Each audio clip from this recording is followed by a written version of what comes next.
name of our lesson today is Yesterday, Today, and Tomorrow. Oftentimes, the words in that phrase mean more than merely just the days of the week. Can you think of words that we can use to replace the words in that phrase, yesterday, today, and tomorrow? I'd like you to think of a synonym for each of the words in that phrase. And how many of you remember what synonyms are? They're words that mean the same as other words, but are not necessarily spelled the same way. And they don't sound the same way. Now I want you to think about the phrase yesterday, today, and tomorrow as they apply to life, human life. Yesterday, today, and tomorrow. I'm going to give you a moment to think about your answer. As soon as you finished deciding upon what your answer is going to be, raise your hand so your teacher knows that you have an idea of 3 synonyms for the words yesterday, today, and tomorrow. All right? How many of you have thought of an answer? Well, if you selected the words past, present, and future, you selected exactly the words that I was thinking of. So you're absolutely right. Past can be interchanged with the word yesterday. Present can be interchanged with the word today can be interchanged with the word present. And tomorrow can be interchanged with the word future. Do you see what I'm getting at? We all have a past, which can be called our yesterdays. We are all living in our present, which can be called today. And we all have some sort of a future to look forward to that can be called our tomorrows. All people share this in common. There's always a link between our past, our present, and our future. The American Indian people also have a link between their past, present, and future. This link has been very strong through the years and through the centuries. To help us understand this more clearly, my guest today is Mr. Eddie Benton. Mr. Benton is Executive Director of the St. Paul American Indian Movement. And Mr. Benton's going to tell us, give us some information about the past, present, and future of the American Indian as far as his particular people are concerned. Mr. Benton is a Chippewa Indian, right? Right. And we're glad to have you with us today. I know there are several prophecies that you'd like to tell us about, and I think the students know what a prophecy is. That a prophet is someone who foretells the future or tells us of events that are coming in the future. Would you like to relate to us about the Chippewa prophecies? The prophecies that I'm referring to are the Chippewa prophecies. The prophecy of the beginning, of course, relates to when God put us on earth. When he put us on earth, he put us the same place where the shell came. And this is a seashell, am I right? Right. And this is a cowrie shell. And it also Why don't you hold it down this way? It also brought to us the prophecy of our religion and the sacred colors. Which are? Black, red, yellow, and white. These colors, too, are other tribal colors which are sacred to them. Mm-hmm. But this shell is a symbol of our religion. And it is the same as the symbols that symbolize other religious persuasions. But this, in particular, is the Chippewa sacred symbol of our religion. I see. Now, when the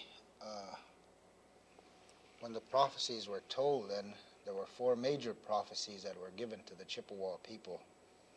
One, that there was a great migration, and then the migration centered on the finding of the wild rice, mm-hmm.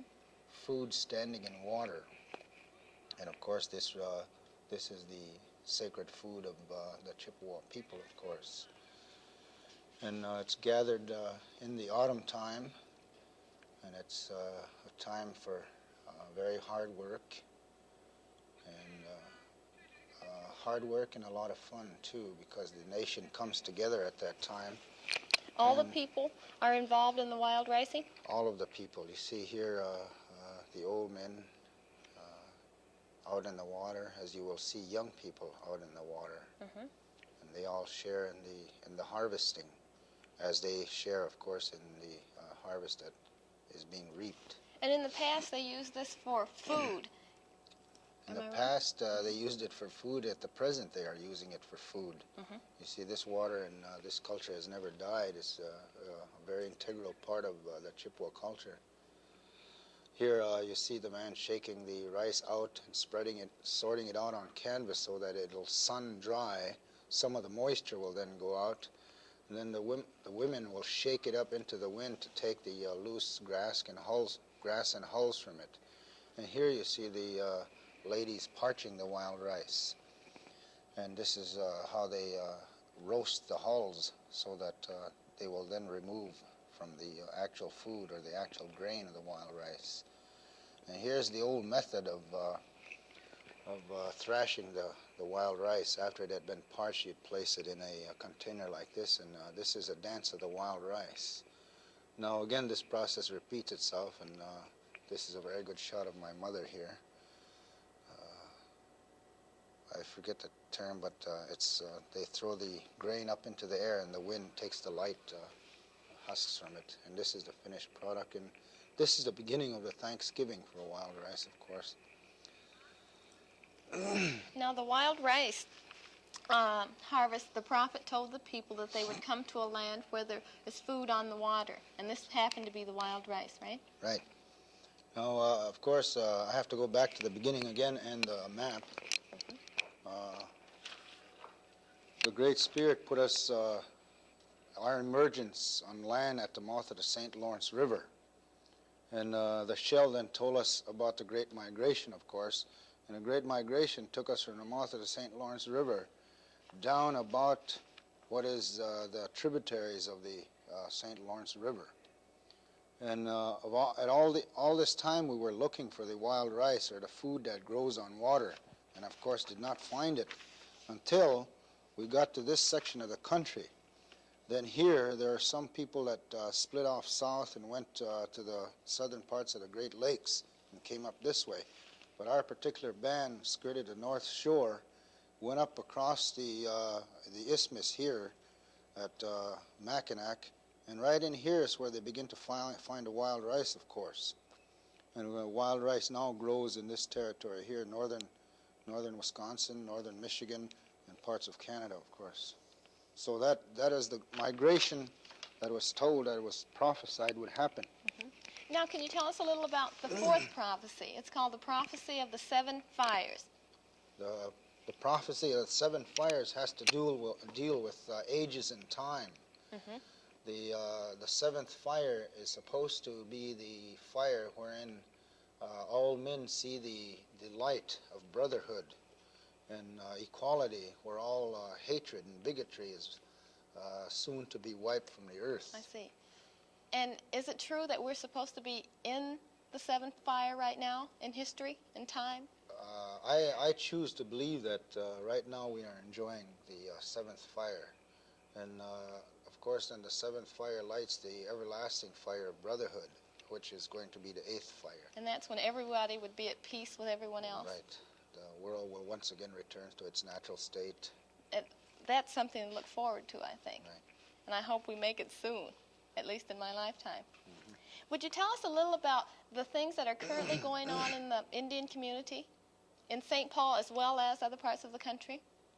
Well, I'd like to talk about the American Indian movement, of course. Yes.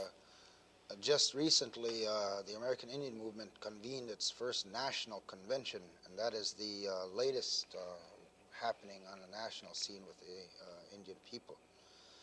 But of course, then everybody knows about Alcatraz. Yes, the children I know have heard so many things about Alcatraz. Maybe they don't know the reasons for the takeover at Alcatraz. Could you kind of relate some of the reasons that the Indian people took over Alcatraz? Well, of course, everyone realizes that there have been treaties made with Indian tribes all over the country.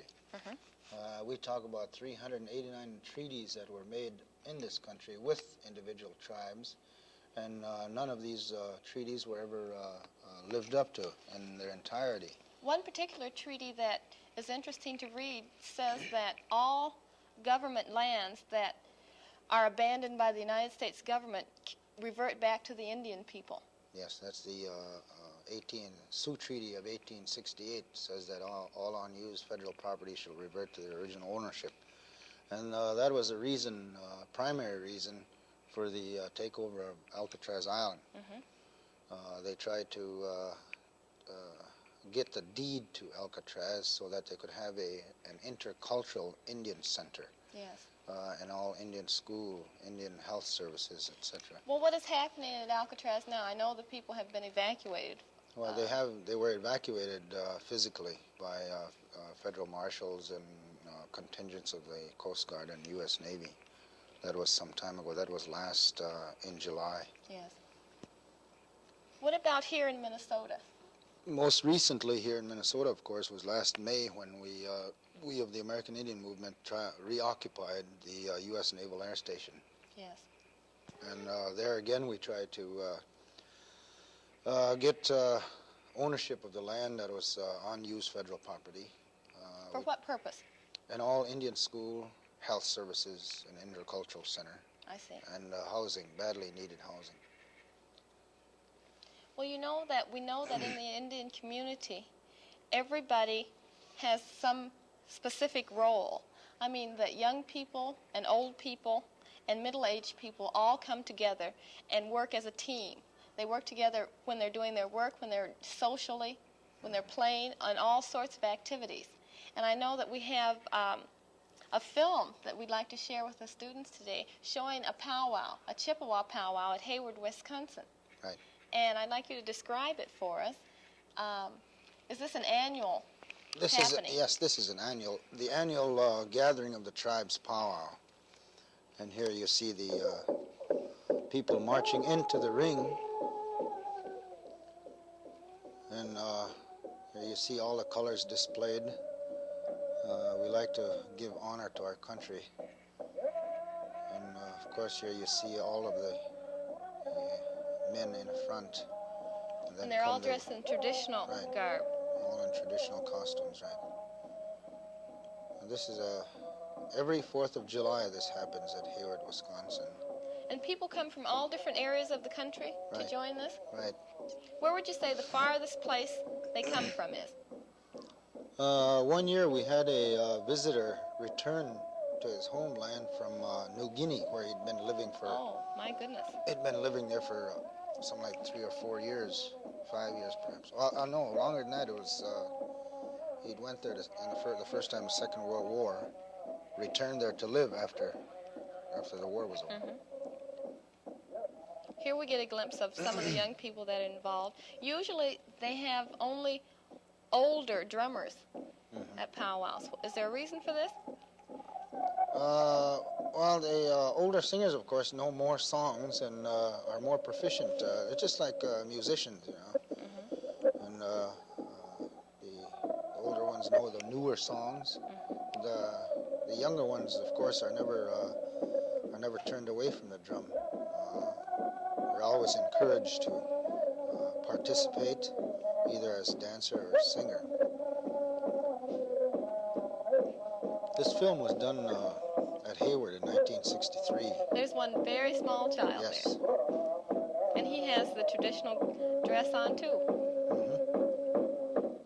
Yes. Are most of the costumes made by the people themselves? Yes. 9 times out of 10, the man who has a costume on wears his own making. But then there are people who make costumes for others. But by and large, the people wearing the costumes are the makers of them also. During this particular powwow, the people did individual dances, as we'll see in a few minutes. Does this take place very often at a powwow? Oh yes, there are special dances, special events that happen. This here happens to be a social type of dance here, where both men and women participate. The men going in one direction, the men going in another direction. Social type of dance. And this would include anybody who felt like dancing? Yes, you see little kids there also, as well as the very old people. And of course, that points out one thing, that in the Indian society, all have a role to play. Yes. the young are not any less than the old. I don't think we can emphasize that point enough, that everybody is equally favored in the yes. Indian community. Right. Of course, that's why Indian people have never had in their culture or in their history, past, present, and now, Yes. or even in the future, even for that matter, we will never have old people's homes because the old people. Now here's an interesting dance. Can you describe it for us? This particular dance relates to a story of the bucks, the deer dance, it's called. So they're kind of pretending like they're deer. Yes, they're acting the roles of the male deer. And here's the deer, the doe deer. And they're each trying to win her favor, I suppose. Right, yes.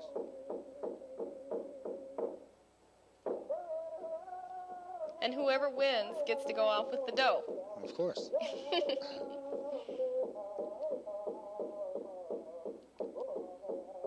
Now here's the hoop dance.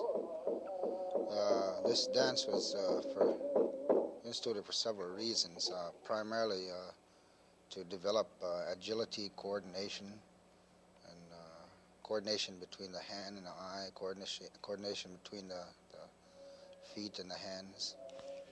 He's moving at all times when he's Yeah. using this hoop, isn't he? He's dancing to the rhythm all the time. Very quickly, too. Hmm. But that's very difficult. It is, really. But they started at a very young age learning these particular dances? The youngest I've ever seen was 2 years old do this. Doing dance. a ring dance? A hoop dance, Hoop rather? dance, yes.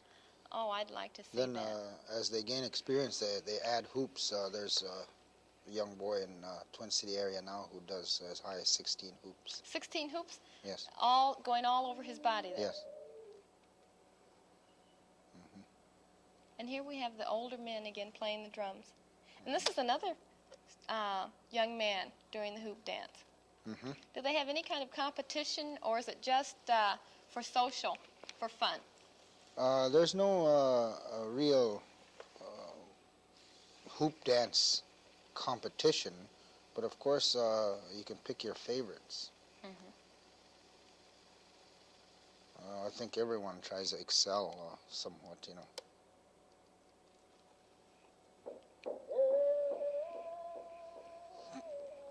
There's another social type dance where the men and women dance together, hands clasped.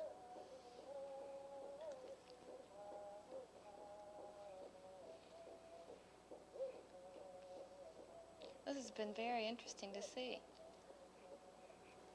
What are the tail bustles made of? Usually eagle feathers and fluffs. And I notice you have an eagle feather in your hair today. Was this a gift, or how did you get a hold of it? That was a gift from a man that I have a great deal of respect for. Well, thank you for joining us today.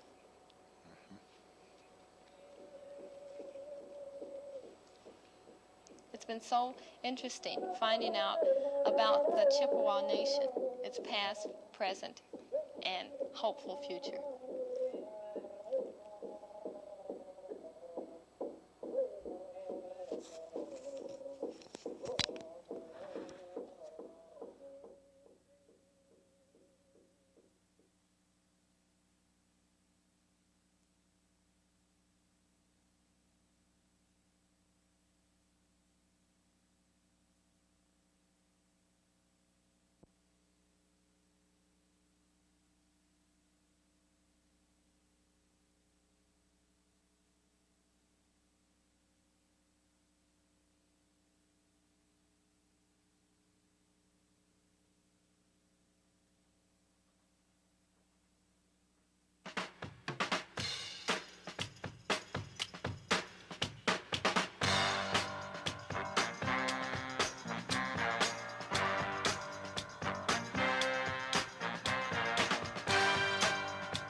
If I could be you and you could be me for just 1 hour, if we could find a way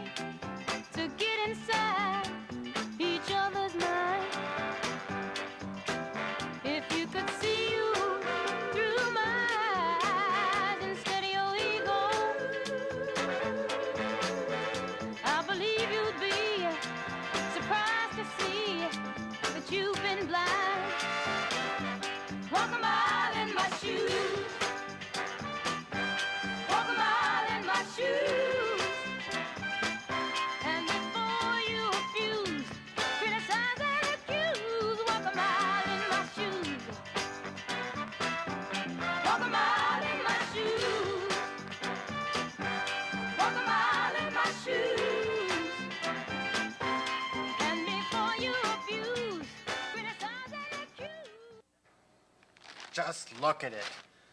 Riots, demonstrations, violence, violence, violence. Well, what do black people want anyway? Why don't they quit worrying about the past and concentrate on the future? George, stop and think. They've got so many problems, so many obstacles that you and I can't even imagine.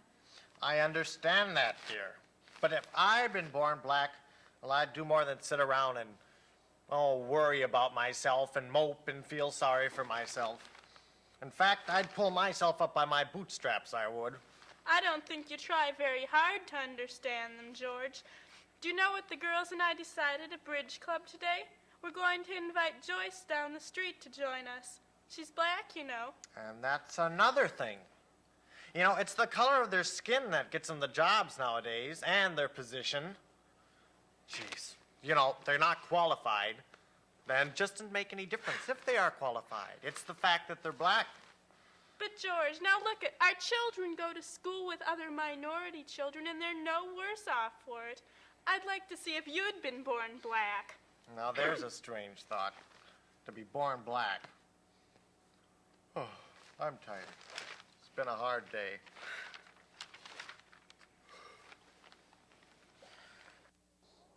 Yes, isn't that a strange idea? What if old George had been born black instead of white? What would his reaction be to a change in the color of his skin? It's hard for us to understand the feelings of other people unless we can put ourselves in their position.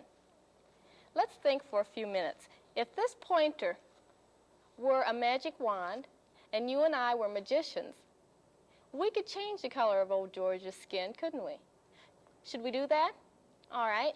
When I count 3 and wave the magic wand 3 times, I want you to say all the magic words you know, and we'll see how George reacts to a change in the color of his skin. All right? Ready? 1, 2, 3.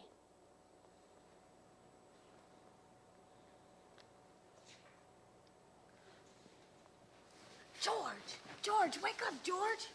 You've actually done it. You turned black. Oh my gosh. Look at you. You've changed too. What's happened to us? What are we going to do? Oh, don't worry, George. After all, there are millions of people born like this every day. But I wasn't born like this. Oh, George, nothing's changed but the color of our skin. That's enough. Who are we? I don't mean just us. I mean black people. What is their identity? George has a right to be frightened. It's not easy being black these days, especially if you feel the way George does. George doesn't feel that black people have any identity of their own or any history. He needs help in answering the question, who am I?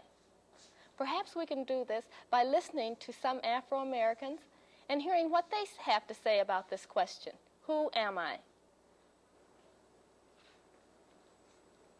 Who am I?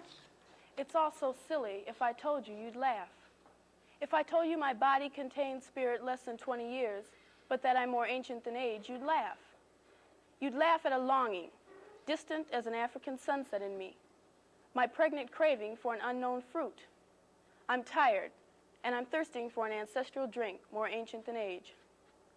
You'd laugh if I told you of the warm need blowing restless in me. If I told you to come and remember with me, you'd laugh like you did those times more ancient than age to me.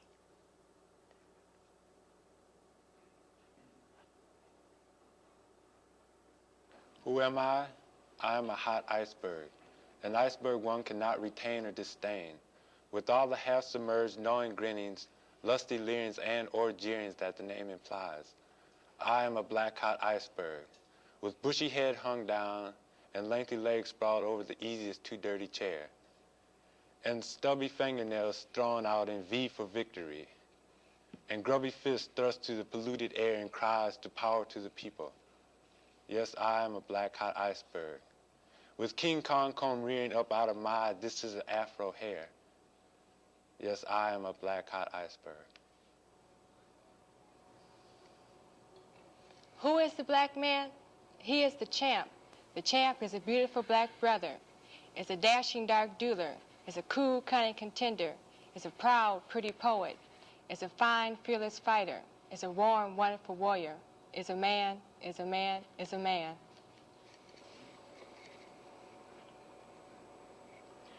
Well, son, I'll tell you, life for me ain't been no crystal stair. It's had tacks in it, and splinters, and boards torn up, and places with no carpet on the floor, bare.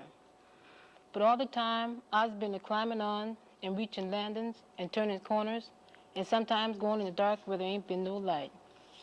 So, boy, don't you turn back. Don't sit down the steps, 'cause you find it's kind of hard. Don't you fall now. Father's still going, honey. I was still climbing.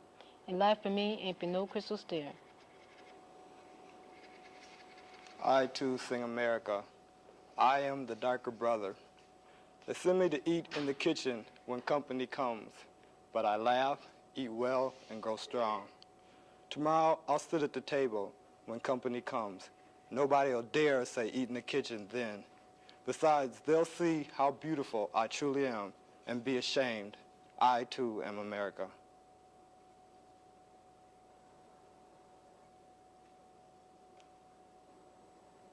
We've heard these deeply emotional cries of identity from these young Afro-Americans. Perhaps their pride and confidence in themselves will help George to answer his question, who am I? But I think George needs even more persuasion to be proud of his heritage. He needs to know where his heritage lies. And for that reason, I've invited a friend of ours, Mr. Milt Williams, who teaches at the University of Minnesota in the Afro-American Studies Department. He's going to share with us some information about the continent of Africa so that George will have some identity and some idea of his heritage and his background. Mr. Williams, we're glad you could be with us again this year. Nice to be here again, Here's Ginger. the pointer. Thank you. If I might ask you a few questions that perhaps the students and George is asking himself. Is there a direct relationship between the continent of Africa and Afro-Americans in this country? Yeah, that's almost an understatement. I think so, too. It is the ancestral home of the black American, and if I may, I'd like to cite exactly the general region of which black people in America, 1 out of every 10 Americans, came. It's, the information is very good.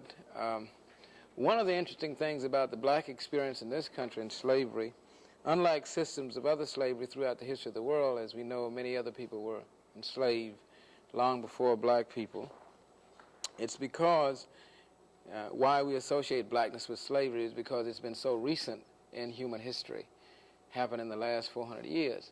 And the fact that it's also the most well-documented system of slavery, that is to say that more has been written about it than any other system of slavery, documented in libraries and all throughout the Western world, and England and France and Belgium and of course the Library of Congress of the United States. So there's no dearth of information about the experience of black people. We know that roughly 400 years ago, when Europeans came from, interestingly enough, just from the Iberian Peninsula, which is separated from the African continent by less than 10 miles of water, trying to find new waterways to the east, went beneath the Sahara and made contact with people in the western Sudan. And this is the region which is called the hump beneath the Sahara and sandwiched in between the Sahara and the rainforest of the south is called the Balid el Sudan. That's an Arabic phrase which means the land of the blacks, and it stretches from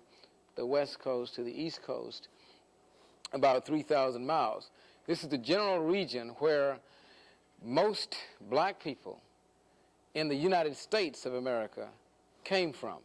Not from every part of Africa, very few from South Africa, almost nobody from North Africa, East Africa. But this general region, that is not to say smatterings of people did not come from other regions, but we know the general population by language, by certain cultural traits. For instance, there are huge groups in the African continent today, Hausas, Yorubas, Igbos, comparable to nations like Sweden, Germany, Denmark, and so forth. And we know that that a lot of evidence, not only do we have certain linguistic forms which we inherited from Africa, but there are certain styles, behavior patterns, the way we approach to music and so forth, which is our approach to poetry, to philosophy, is very African. Today we use many African words from the Sudanic tongues of this region. And black people, not many of us, are conscious of the fact that every day we say jazz, we're speaking Africa, gumbo, we're speaking Western Sudanic tongues. Some people still name their daughter Zolo, Zola, or zombie is a common African word. Sambo is a word that sneaked into the vocabulary. Somehow it means older brother in Hausa. But it's a very, the point is that language, musical idioms, our sense of colors, nature colors, the loud colors everybody wear, black people have always worn those colors, and that is why until a few years ago, the people who you found in those colors were black, because it's an African characteristic. The nature colors that Africans tend to blend themselves in with nature. So there's much evidence to support the general region. On this map, this is a historical cultural map which shows the cultural regions where black people are from. And so black people in America largely are made up of groups, large groups, who were once called Hausas, Yorubas, and Igbos, and Ashantis, and Fulanis, and Mandingos. These are very large groups of African people. We still have traits of religion and certain attitudes toward life. So, to give a general term to the background of African people, we would say that blacks are largely West African, and they are from the kingdoms which flourish basically during the period known in European history as the Dark Ages. The Dark Ages for Europe was a very flourishing period for black people. It was the age of light enlightenment for them, where they had contact, of course, with the most viable civilization in the world at that time, the civilization founded by the people in Saudi Arabia known as Islam. And that is why you will find that most black people in this part of Africa who adhere to outside religions are Muslim. They are among the people who went into Spain as the Moors. They came from this general region. The Almoravids, the Tucolors, all these historic names. You see some of them in movies. El Cid was a contest between El Cid was a Spaniard, and a black man named Jabriel Ibn Tariq is the man who he was fighting, who came from Senegal. So it's a very romantic and ancient history going back 3 centuries before the birth of Christ. And when European penetration came, it disrupted a lot of the flow of African life. And of course, one need not point out what slavery meant to black people in the African continent. This is where people generally came from. That is no mystery. There's mountains of evidence, particularly in the schools of Europe, European universities, where one can learn a great deal about the background of black people who live in America, how they lived in Africa. Well, you know, sometimes you hear that people, black Africans, do not relate well with black Americans, that they don't like each other, rumors and myths like this. Can you kind of tell us a little about this myth? Well, I think it's partly obvious that there's a great deal of disorientation as a result of the kind of situation that blacks have been forced to live under. So black people have really been separated from one another by about 3,000 miles of water and land, and the communication system is certainly not good when you are speaking English instead of Hausa and Spanish instead of Yoruba. So this causes a real problem. But to be sure, I've been to the continent twice, and in that part of Africa, and I find that is largely untrue.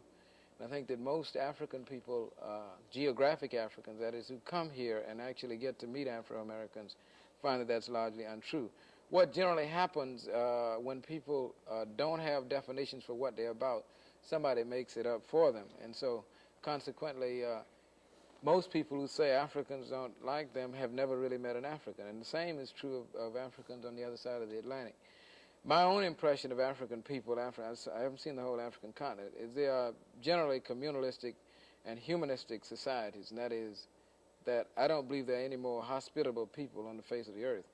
in Africa. I have never felt so welcome and so... They really made you yeah, feel at home Yeah. and took you right into their homes and everything without any hesitation? none whatsoever.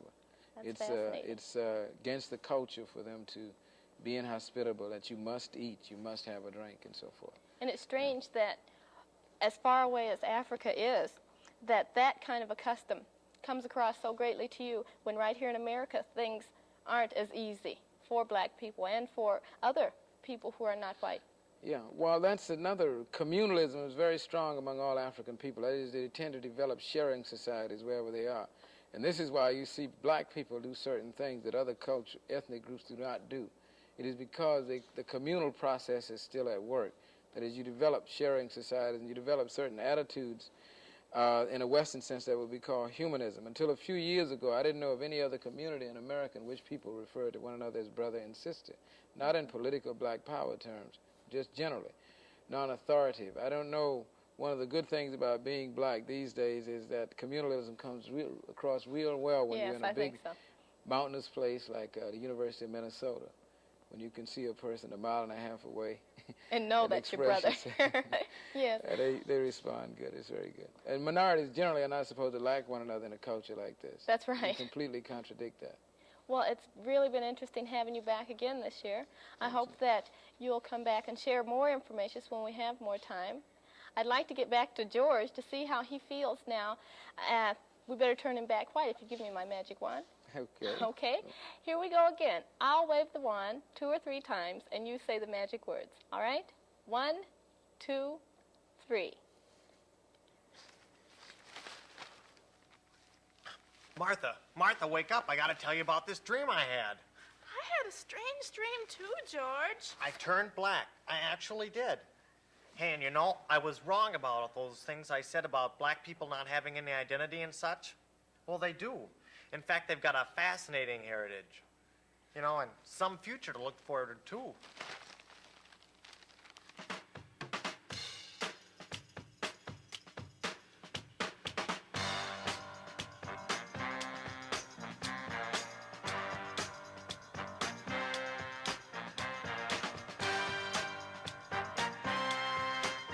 If I could be you and you could be me for just 1 hour, if we could find a way to get inside each other's mind, if you could see you through my eyes instead of your ego, I believe you'd be surprised to see that you've been blind. Walk a mile in my shoes. Walk a mile in my shoes. And before you refuse, criticize and accuse. Walk a mile in my shoes. Walk a mile in my shoes. Walk a mile in my shoes.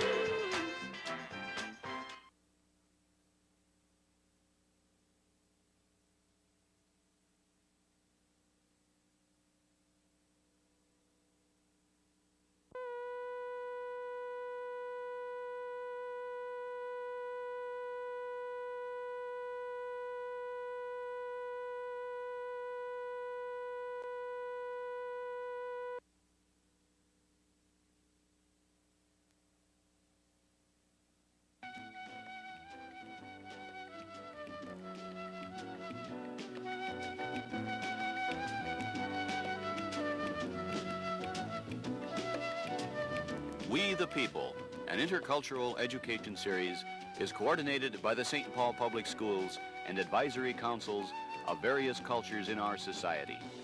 We now present the history and the arts of the Afro-American culture.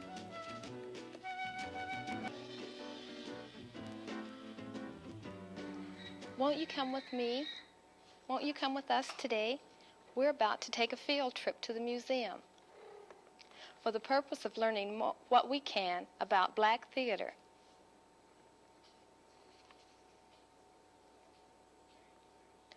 Of course, we'll see many other interesting things at the museum.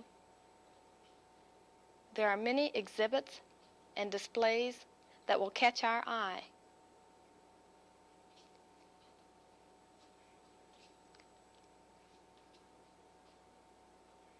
We must remember, however, that although many of the exhibits are very interesting,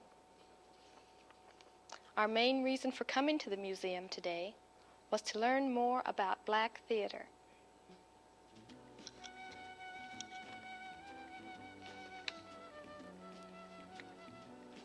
Have any of you ever been in a school play?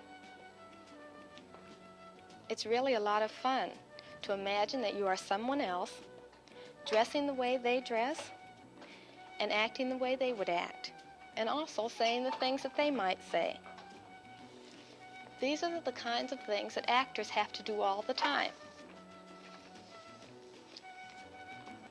There are many famous black actors. You've probably seen them in the movies and on television. And some of them also play on the stage. They've taken major roles in many plays on Broadway and off-Broadway. Would you like to know the story of one of the greatest actors of his day? His name was Ira Aldridge, and he played his role so well that he's been called one of the most famous actors of all time.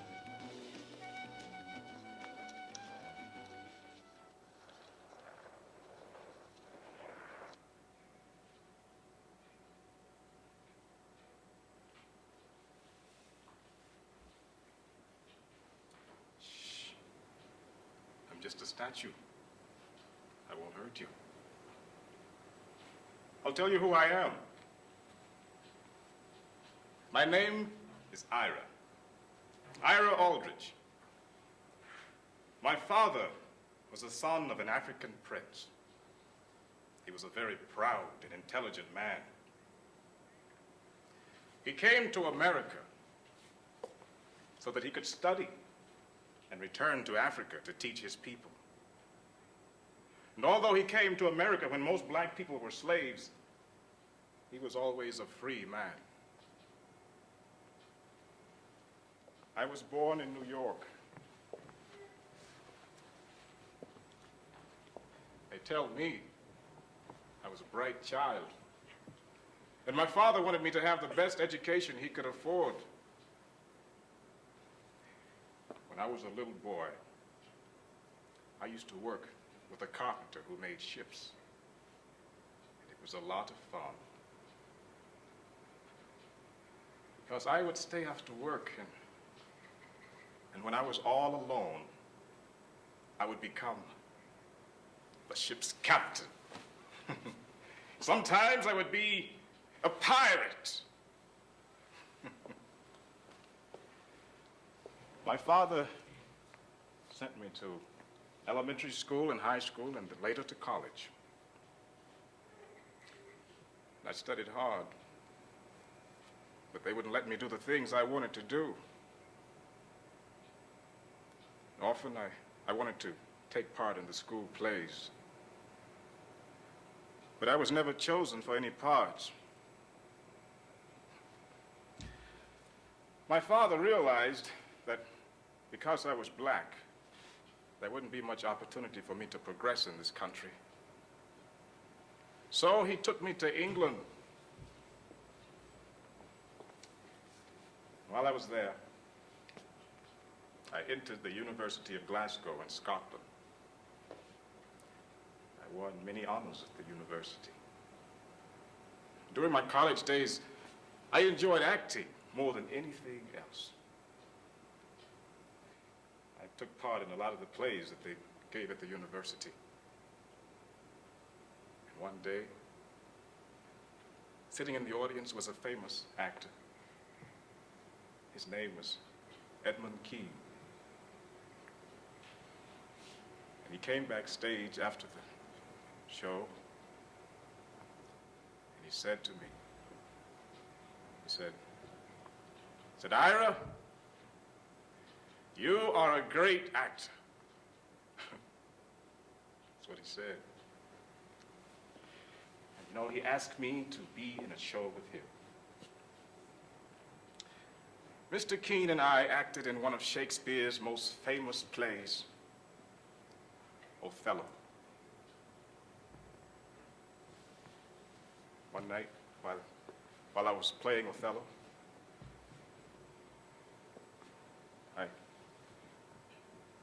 I entered my wife Desdemona's bedroom.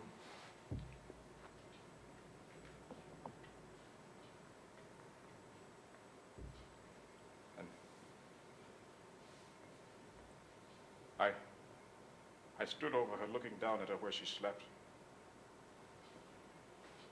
You see, I was supposed to strangle her because some of the evil characters in the play had made me believe that my wife was sinful. Then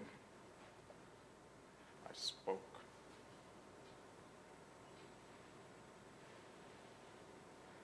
It is the curse. It is the curse. And suddenly, a young man jumped up from the audience and yelled, "No, no, no, Othello, she is innocent. She is innocent." Oh, that young man actually believed I was Othello and that I was indeed about to kill my innocent wife.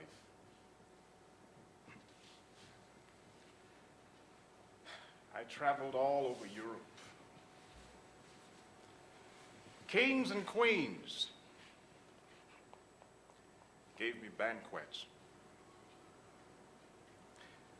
The king of Persia gave me a gold cross.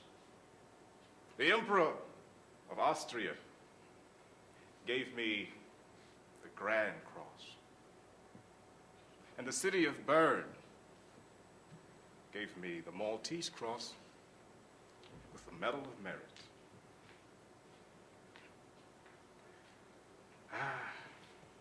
No other black actor had ever been received so well by the people. Well, you know, I became welcome into the households of the most cultured and wealthy people all over Europe. Yeah. Those were the days.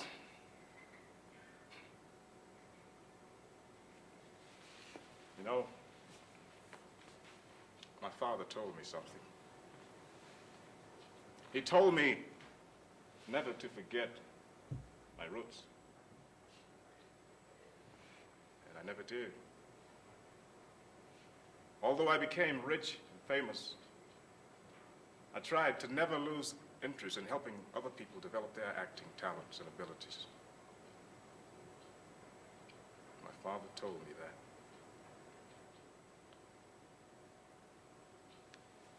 Maybe some of you might want to be actors someday. So I'll tell you what I'll do. I'll show you an exercise. An exercise that, well, most actors have used it at one time or another. I learned it when I was very small. It's a movement exercise. It helps you to improve your imagination. It helped me, and I think I became a better actor as a result. So give me a volunteer, and you want to go? Okay, what is your name? Dwayne. Okay, Dwayne. Okay, Dwayne, the exercise goes like this. Now, I want you to do a movement. Any kind of movement you want.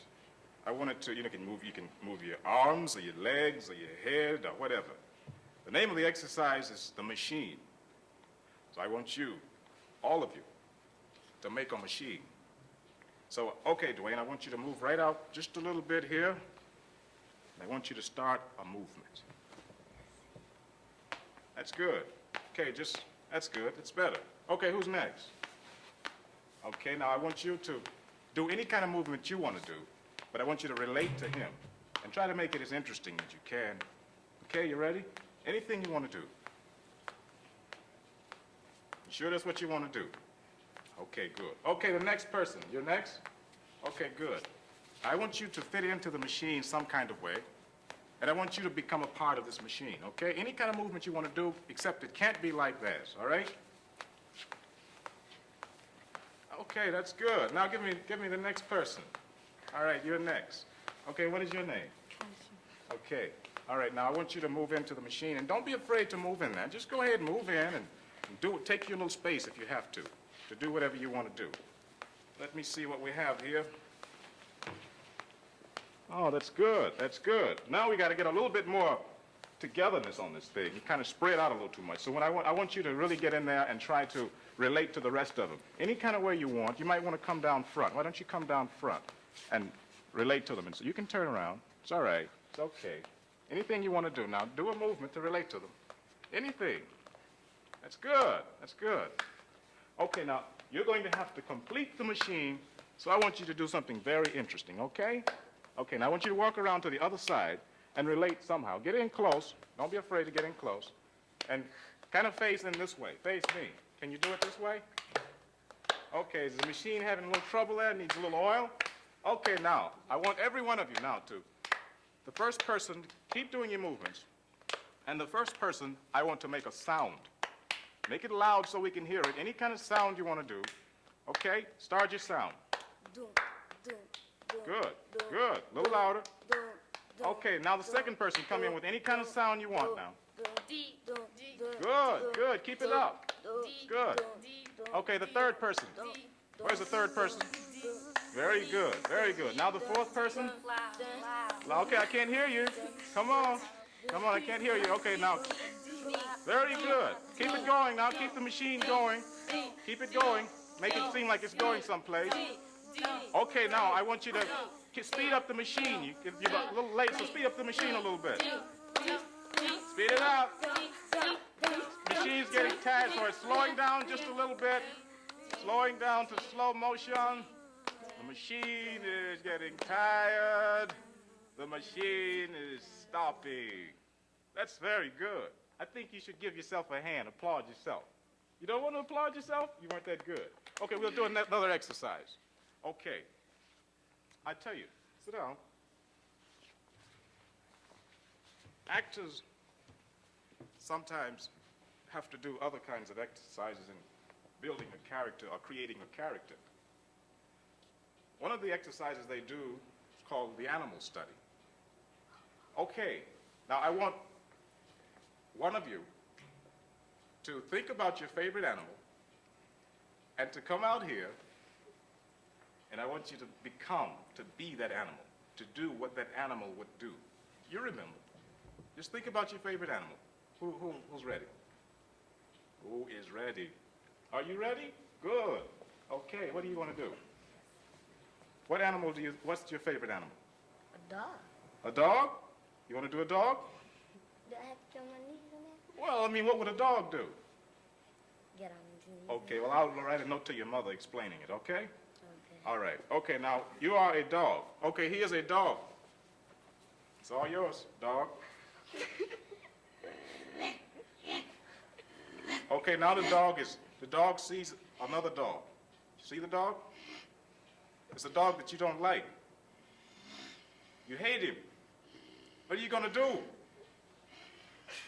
Okay, now the dog is coming around this way. He's coming toward me. There he is. You see him. Okay, just look at him. Now, what are you going to do to the dog? What are you going to do? You don't talk, you're the dog. Okay, that's very good. Give him a hand. He did good. Didn't he do it? Was a good dog? Okay, now who's next? Okay. Does anybody want to go next? Okay, well, when you come back next time, maybe we'll do some more, all right?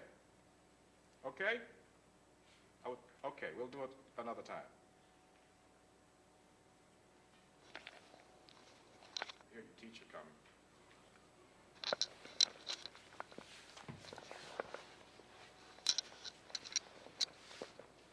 I know you've learned a great deal about Ira Aldridge today, and also his acting ability.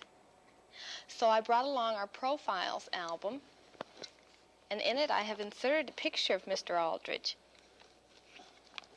The picture was taken when he was very young. Can you tell me some of the things that you learned today about Mr. Aldridge? Shelley? He was an actor in Europe. Right, he was an actor in Europe. Dorisa? His grandfather was an African prince. Right, that's very good.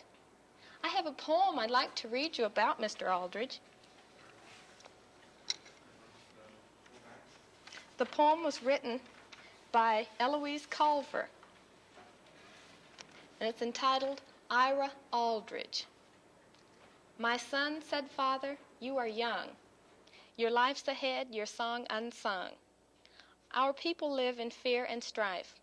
We'll ease this pain, enrich their life. An actor's life is not for you. You're meant to spread the gospel true. But Ira's love was for the stage. He'd loved it since an early age. So Ira studied night and day. At last a chance soon came his way. Good day, kind sir. I've just been told your need is for Othello's role. No room for Negro actors here. How can you play the great Shakespeare? And even if you knew Othello, the role's been filled by this young fellow. So Ira left for foreign soil, his dream still bright, his faith unspoiled. He played his role, held high his head, the greatest yet, his critics said. He played his role so very well, and he enjoyed such fame, that in the Shakespeare Theater, there's a chair which bears his name. Mr. Aldridge was one of our very famous actors of the 19th century, and your good answers lead me to believe that Mr. MacDonald, who played Ira Aldridge for us today, did a fine job in his characterization of Mr. Aldridge. Of course, Mr. MacDonald is not the real Ira Aldridge. He is actually a professional actor and playwright from the Tyrone Guthrie Theater in Minneapolis. And it was very good of him, and I feel very fortunate that we were able to have him on our lesson today. I hope he can come back again and be with us. I really enjoy hearing from you youngsters about people I should insert in the Profiles album, and I'd like you to send me pictures that you've drawn or pictures you've picked up in other places that I might use on the program. I'd like to thank Mr. Aldridge. I'd like to thank Mr. MacDonald, who portrayed Ira Aldridge, for being with us today, and also the students from Hill School, Conchi, Shelley, Tammy, Dan, Dorisa, and Dwayne, for being with us. Thank you very much for joining us today.